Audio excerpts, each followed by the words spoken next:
21শে ফেব্রুয়ারি আন্তর্জাতিক মাতৃভাষা দিবস উপলক্ষে কোচবিহারে আয়োজিত হলো এক বর্ণাঢ্য অনুষ্ঠান। ভাষা শহীদদের স্মরণ ও মাতৃভাষার মর্যাদা রক্ষার অঙ্গীকারকে সামনে রেখে এই কর্মসূচির আয়োজন করে কণ্ঠস্বর কোচবিহার সংগঠন। পশ্চিম খাগড়াবাড়ি পূর্বতন বোধোদয় শিশু নিকেতন সংলগ্ন এলাকায় অনুষ্ঠিত হয় এই অনুষ্ঠান। কবিতা পাঠ, গান ও একাধিক সাংস্কৃতিক পরিবেশনার মধ্য দিয়ে ভাষা আন্দোলনের ইতিহাস ও তাৎপর্য তুলে ধরা হয়। আন্তর্জাতিক মাতৃভাষা দিবসের গুরুত্ব ও প্রয়োজনীয়তা নিয়ে বক্তব্য রাখেন কমিটির অন্যতম সদস্য নির্মল দে। তিনি বলেন, মাতৃভাষা শুধু যোগাযোগের মাধ্যম নয়, এটি আমাদের সংস্কৃতি, ঐতিহ্য, আত্মপরিচয়ের ভিত্তি। ভাষার প্রতি শ্রদ্ধা ও ভালোবাসা আগামী প্রজন্মের মধ্যে ছড়িয়ে দেওয়াই এই দিনের মূল লক্ষ্য।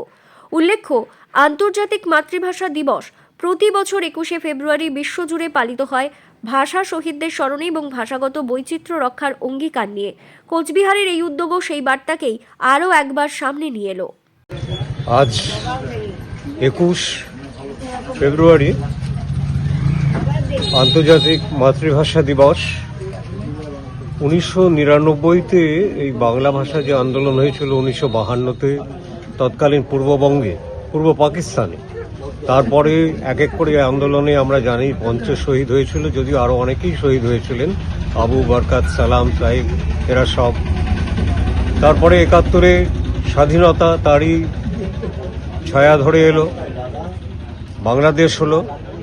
তারপরেও বাংলা ভাষাকে নিয়ে চর্চা করতে করতে একটা সময় আন্তর্জাতিক স্বীকৃতি পেল বাংলা ভাষা রাষ্ট্রপুঞ্জের 1999-তে, এবং 2000 সাল থেকে পালিত হতে শুরু করলো আমাদের আন্তর্জাতিক মাতৃভাষা দিবস। এই দিবসটা মানে কাদের উদ্যোগে হচ্ছে? এই দিবসটা আসলে আমাদের যে মাতৃভাষা, প্রথমে ছিল ভাষা দিবস, আমরা বাংলা ভাষা নিয়ে হতো, মাতৃভাষা নিয়ে, বাংলা ভাষাকে নিয়েই হতো এই দিবসটা পালন একটা সময়।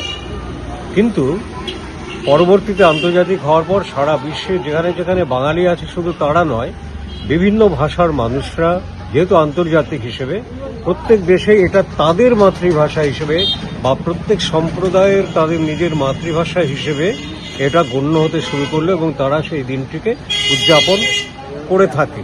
মানে সেটাই হয় আন্তর্জাতিক ক্ষেত্রে।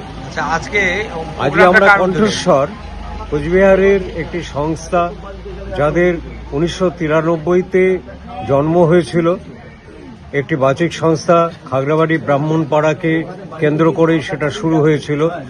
সেখান থেকে কিছু তরুণের চেষ্টায়, এবং তারপর বয়স বাড়লো, কিছু নতুন মানুষ এলো, কিছু পুরনো মানুষ চলে গেল, এইভাবে করে আজ সেটা পৌঁছেছে আমাদের 2000, আমাদের এই 26 সালেও আমরা উদযাপন করছি। সেই হিসেবে 2152 সালে যখন প্রথম আমাদের যারা শহীদ হয়েছিলেন, শহীদ, সেই হিসেব করলে এটা 74 বছর পার হয়ে 75 বছরে পা দিচ্ছে 21শে ফেব্রুয়ারি। তবে আন্তর্জাতিক মাতৃভাষা হিসেবে নয়, 21শে ফেব্রুয়ারি হিসেবে এটা 75 বছর পা দিচ্ছে।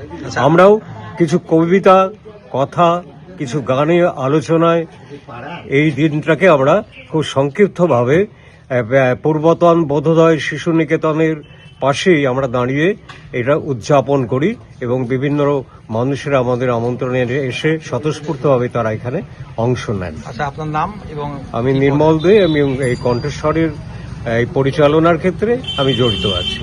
ধন্যবাদ।